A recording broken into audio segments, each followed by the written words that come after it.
All right, I got a leadership question for you. Who do you love most? The team you're on or the team you lead? So I had this conversation with a colleague of mine who was a senior executive, and I happened to ask them, how are you enjoying your role? And my colleague paused for a moment and said, I'm struggling to love the team I'm on as much as I love the team I lead. And man, that hit me because I was a new executive at the time and I felt exactly the same way. The team that I was leading was solid. I loved that team. I loved the work we did. I loved our camaraderie. I loved the culture we had built.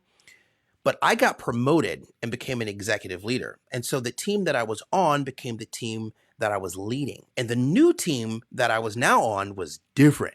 The culture was different. There was less heart, more head. We were very disconnected because there was a lot of new happening. So there was a lack of trust. Organizationally, there was a lack of clarity about where we were going and what we were doing as an organization. So it caused me to want to retreat back to what I knew and who I knew. My colleague and I were struggling with what's called a first team mindset. Patrick Lencioni describes this as the idea that true leaders should prioritize their fellow leaders over their direct reports. And it sounds reasonable, but in practice, it gets messy. And as a conflict strategist, I've seen two extremes of this within the organizations that I consult with.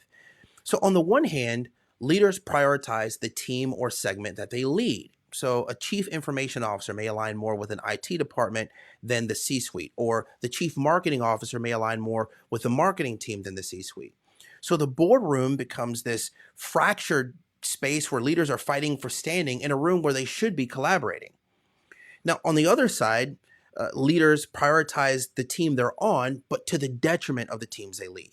So leaders get tunnel vision and there's no feedback loop, so they lose sight of how their decisions negatively impact the rest of the organization, and subsequently, they lose the confidence of their direct reports. Both extremes lead to organizational conflict. And that's why this is an and problem, not an either or problem. If you're dealing with the same internal conflict that I was dealing with, just know that both teams need you to play your part. The team you're on needs you to fight with them, and the team you lead needs you to fight for them. And if you can't do both, I can promise you that you'll lose one or both.